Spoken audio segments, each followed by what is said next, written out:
Hello, everybody.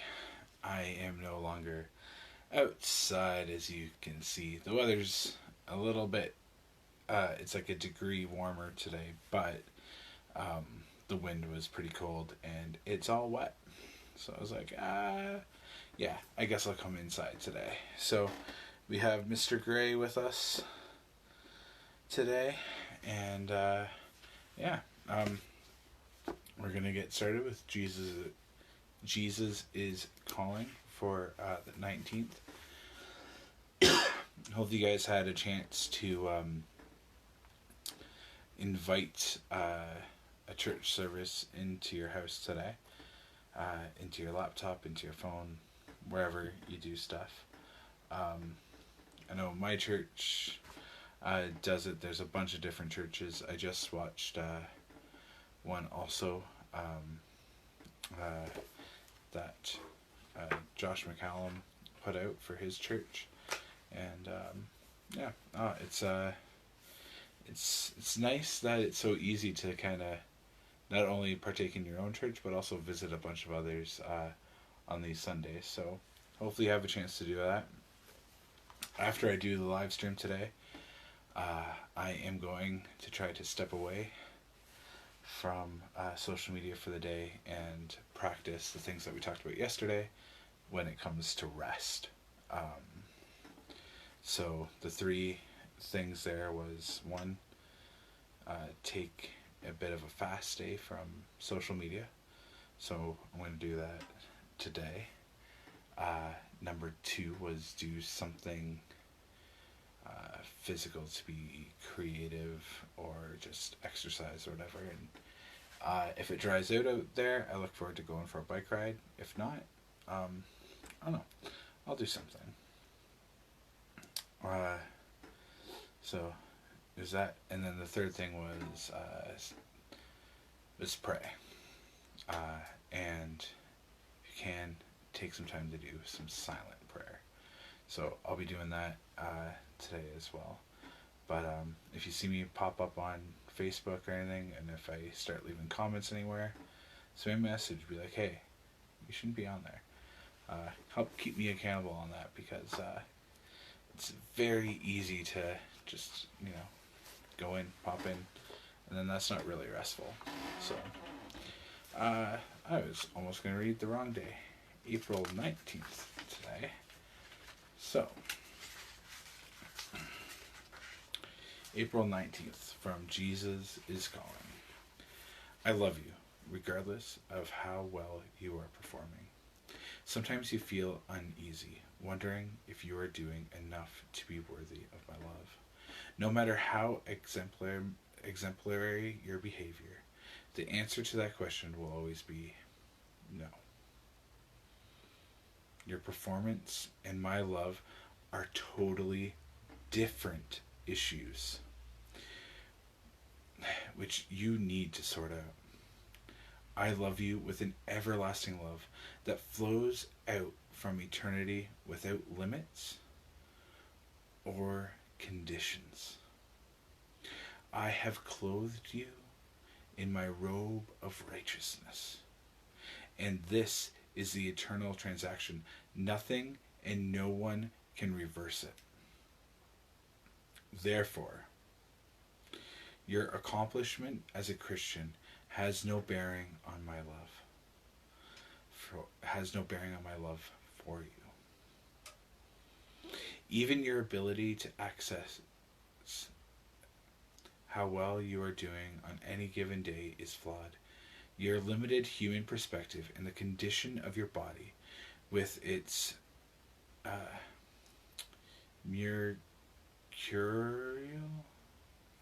mercurial variations, distorts your evaluations. Bring your performance anxiety to me, and receive in its place my unfailing love.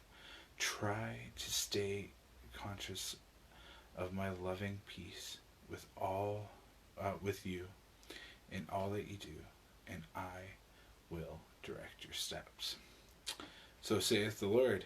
And it's inspired by these four Bible verses. The Lord appeared to us in the past, saying, I have loved you with an everlasting love. I have drawn you with loving kindness. Jeremiah 31:3. I delight gratefully in the Lord. My soul rejoices in my God, for he has clothed me with garments of salvation, arrayed me in a robe of righteousness, as a bridegroom adorns his head like a priest, and as a bride adorns herself with jewels. Isaiah 61:10. Let your face shine on your servant. Save me in your unfailing love. Psalm 31:16. And then, let them give thanks to the Lord for his unfailing love and his wonderful deeds for man. Psalm 107:8.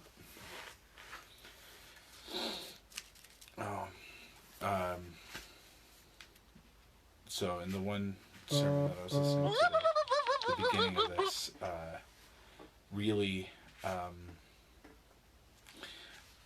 it fits along with one of the sermons I was watching.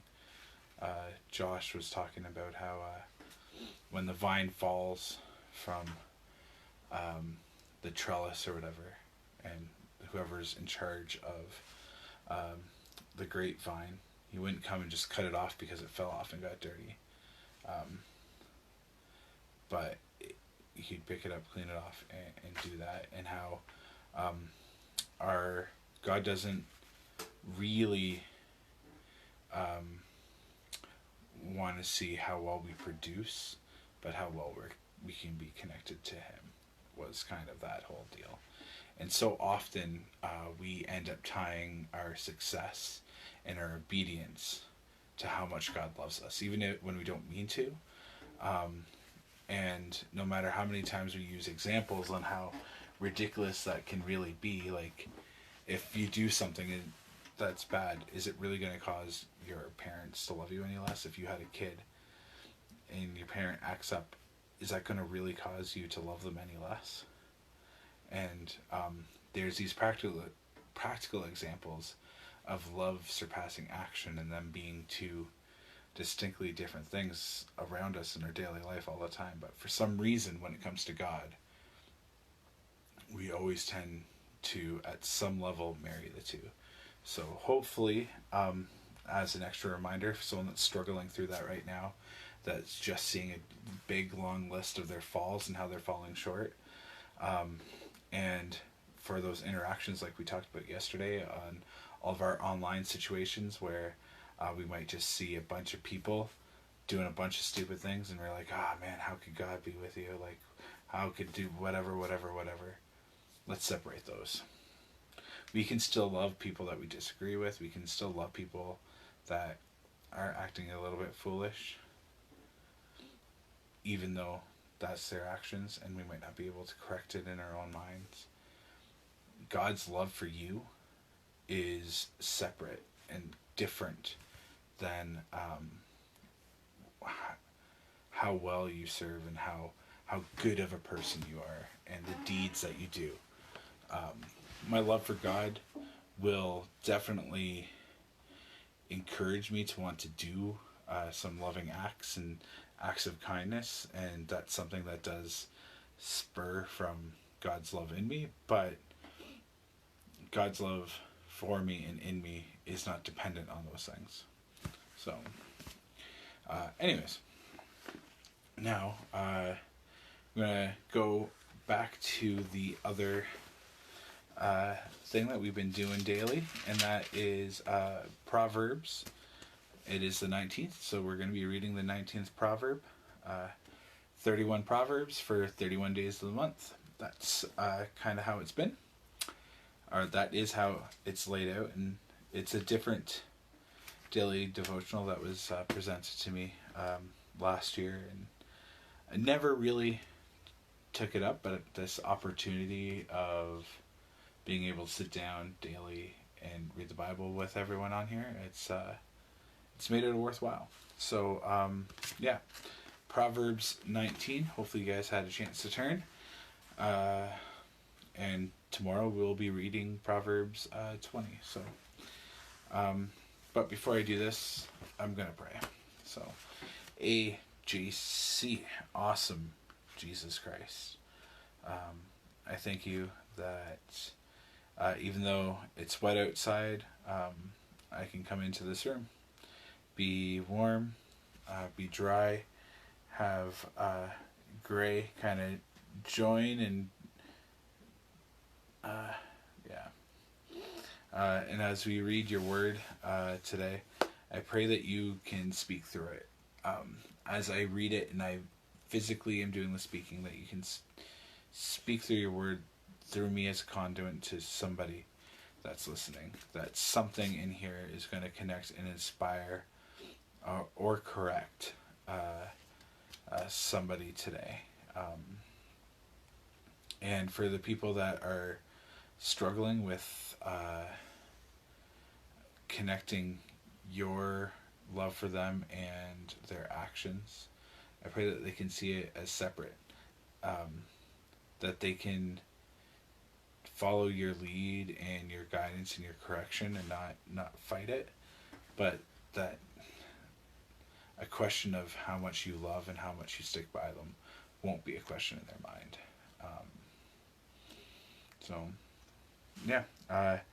Please help me read this in a way that is easy to listen to, or if someone needs to fall asleep again listening to me read the Bible, I pray that you can help bring them rest in that way too. And thank you very much. Jackson, that one was for you. I don't know if you're still on this or not, but I know that sometimes you'll watch me read the Bible and you fall asleep to it and you take your nap. So I'm encouraged by that even. So yeah. So 19, verse 1. Better to be poor and honest than to be dishonest and a fool. Enthusiasm without knowledge is no good. Haste makes mistakes. People ruin their lives by their own foolishness, and they are angry at the Lord. Wealth makes many friends. Poverty drives them all away. A false witness will not go unpunished, nor will a liar escape. Many seek favors from a ruler. Everyone is a friend of a person who gives gifts. The relatives of the poor despise them. How much more will their friends avoid them? Though the poor plead with them, their friends are gone. To acquire wisdom is to love yourself. People who cherish understanding will prosper. A false witness will not go unpunished, and a liar will be destroyed. It isn't right for a fool to live in luxury, or for a slave to rule over princes. Sensible people control their temper. They earn respect by overlooking wrongs. The king's anger is like a lion's roar, but his favor is like the dew on the grass. A foolish child is a calamity to a father. A quarrelsome wife is as annoying as a constant dripping. A father can give their sons an inheritance of houses and wealth, but only the Lord can give an understanding wife. Lazy people sleep soundly, but idleness leaves them hungry. Keep the commands and keep your life. Despising them leads to death. If you help the poor, you are lending to the Lord, and he will repay you. That's kind of cool, and I'm really surprised that part's not in blue, because once again, there's a lot of Bible verses about God connecting himself to the poor. So that just stood out to me as one that should be referenced to the New Testament, but it wasn't for some reason. It is, but it's not in blue. Anyways, continuing on from 18. Discipline your children while there is hope, Otherwise, you will ruin their lives. Hot-tempered people must pay the penalty. If you rescue them once, you will have to do it again. Give all the advice and instruction you can, so you will be wise the rest of your life. If you can make many plans, but the Lord's purpose will prevail. You can make many plans, but the Lord's purpose will prevail. Loyalty makes a person attractive. It is better to be poor than dishonest. Fear of the Lord leads to life, bringing security and protection from harm. Lazy people take food in their hand, but don't even lift it to their mouth. If you punish a mocker, the simple-minded will learn a lesson. If you correct the wise, they will all be all the wiser.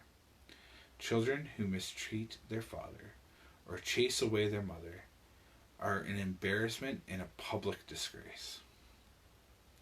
If you stop listening to instruction, my child, you will turn your back on knowledge. A corrupt witness makes a mockery of justice.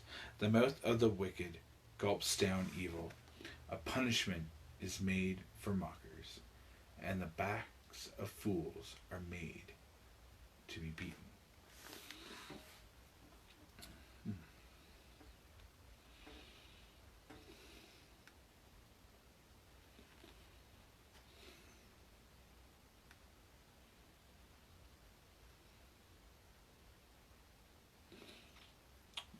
So a couple things that I've gotten out of this.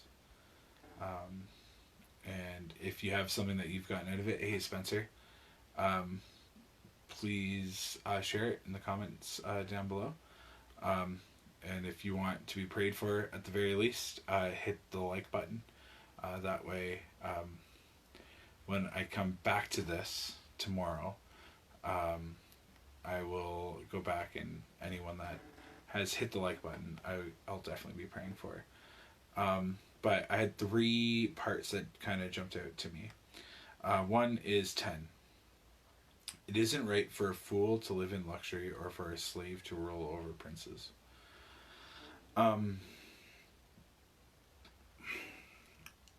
I don't know. In our current age, and this goes back to the Bible study a couple days ago with the whole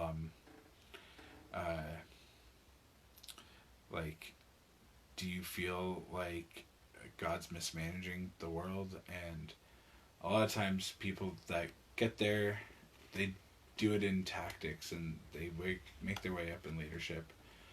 Sometimes in ways that we don't feel are necessarily the best, or they might make decisions that hurt us a little bit. But when we are the subject to their leadership, it's one thing to question, and it's one thing to address them if you can personally. But it's another to just sit on a soapbox and yell and scream and try to make everyone see your different point of view. Like, you want to be the person in rule, and to rule over those people. I don't know. It just kind of jumped out at me a little bit as, yeah. Another thing that I'm adding, because it wasn't part of my 3, was sensible people control their temper. They earn respect by overlooking wrongs. There's that saying of picking your battles. I think that can go a long way. Hey, Gray.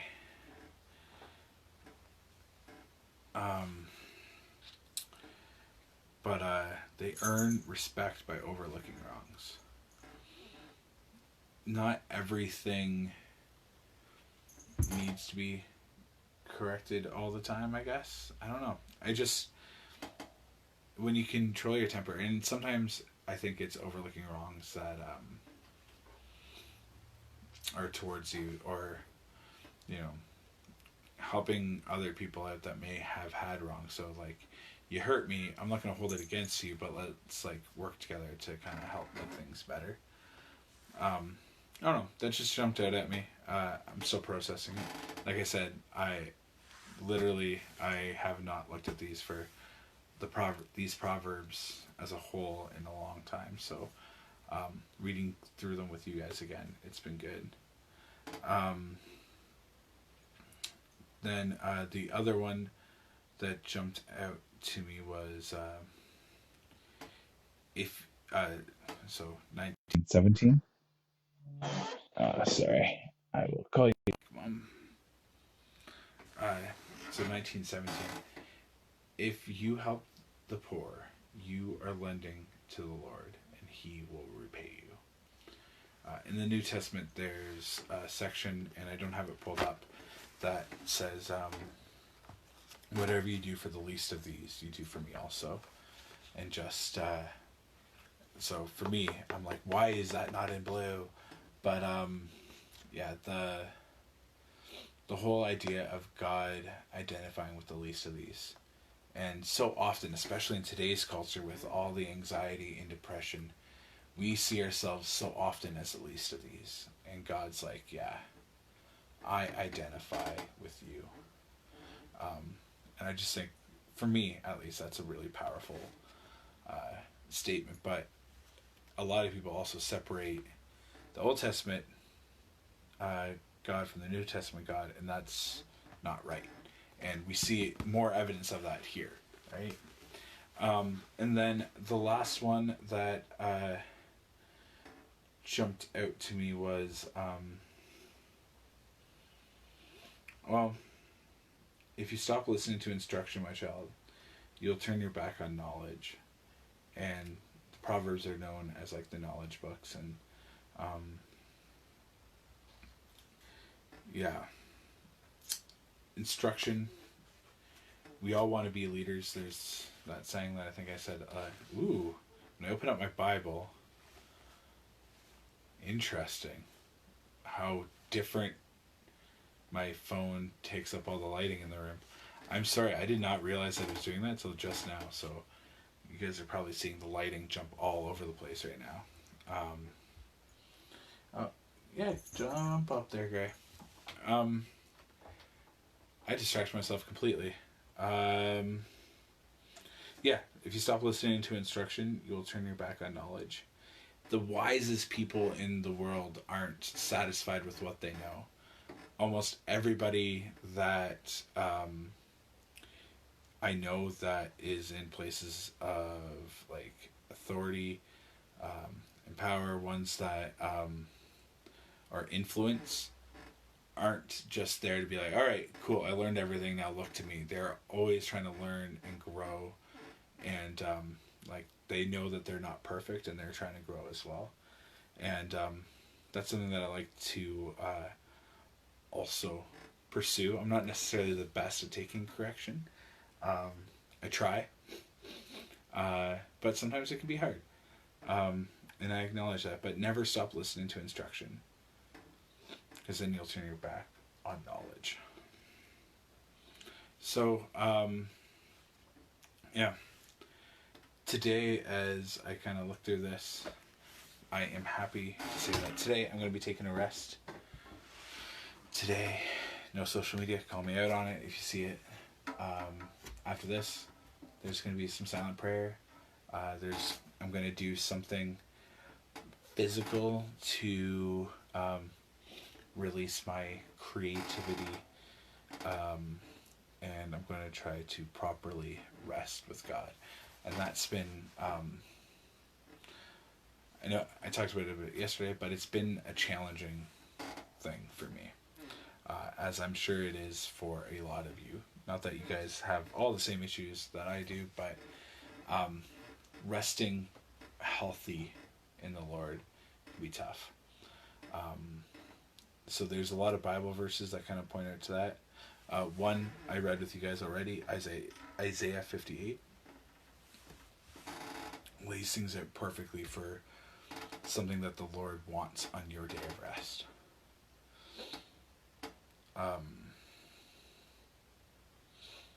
But for today in lockdown, especially, what is rest going to look like? for me, I laid out what it's going to look like for you.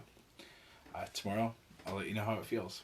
But on that note, I will pray, and then I will say goodbye for about another 23 hours. And yeah. If you want prayers, like or message me privately or comment. I want to know what you're grateful for still, so leave a comment about something that you're thankful for.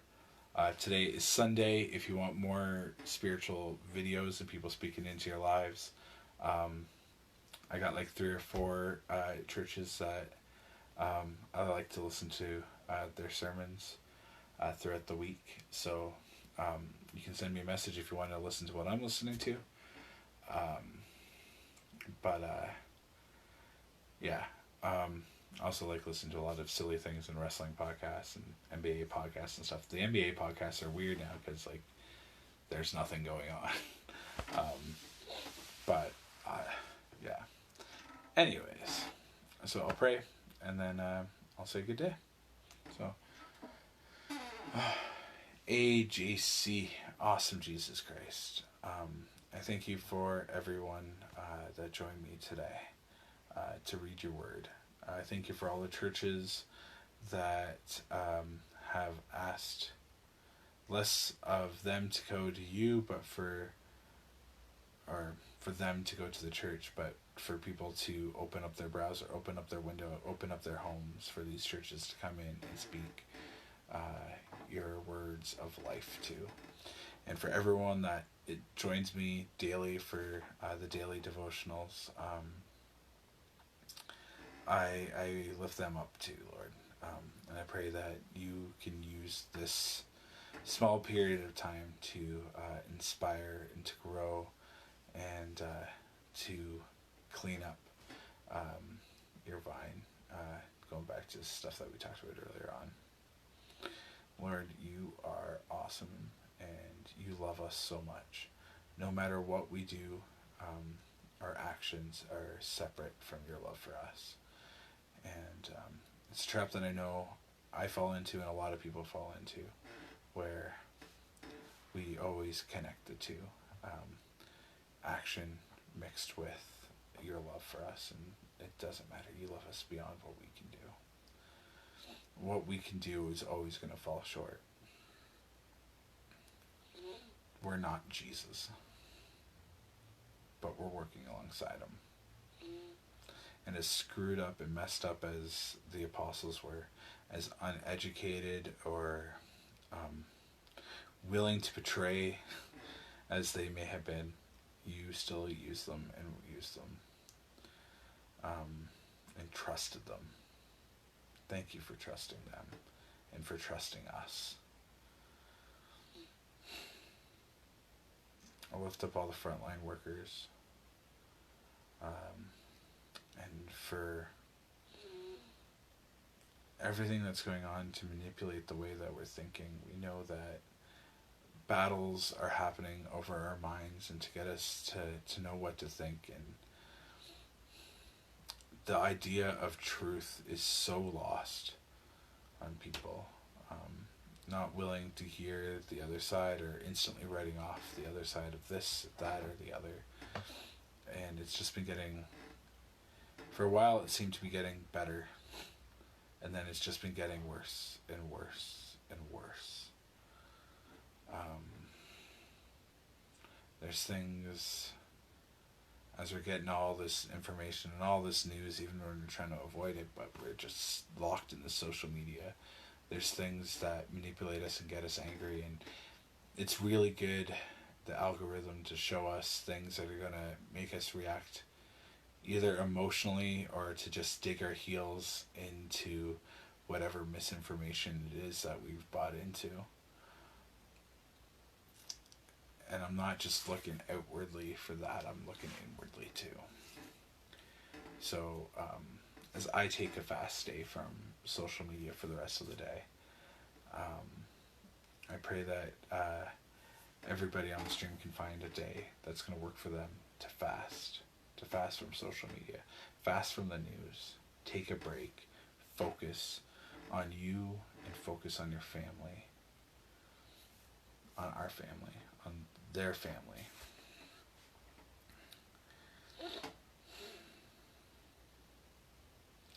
Thank you that the sun is shining.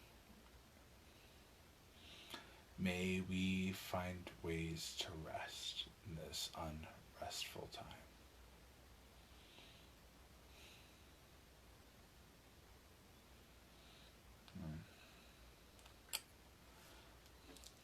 Hello, everybody. Once again, thank you for joining, whether it was for 1 minute or for the whole time. I really do appreciate it. And I'm not going to get to praying for you today because I'm not going to go through things. Once I hit finish and save, I'm taking a break. But please hit the like button, send me a private message, leave a comment, and I will get to it tomorrow. And I look forward to praying for you guys tomorrow. One of the other things that you can pray for myself and YFC with is we're starting up basically a non-crisis hotline for youth to call. So it's kind of like a non-crisis kids help phone. And we're launching that tomorrow. So stay tuned because I'm going to be plastering all of my social medias with it. And I look forward to being on one of the first shifts. It's a little bit nerve-wracking. It's like, all right. I'm better at interacting in person or at least in video. Interacting just on the phone or just on chat sometimes can be difficult, especially if I don't know who the person is. But I'm looking forward to it. But that's something that you can pray about. One, that the people that need to hear about the service will hear about it and use it. And for those that are running it, that we can lean and trust on God to guide and direct those conversations. But yeah. So thank you very much. You guys are awesome, and I appreciate you a ton. So yeah. So in the words of Jay Armstrong, get that garbage out of here. Referring to the garbage and sin in your life is my twist. All right, later.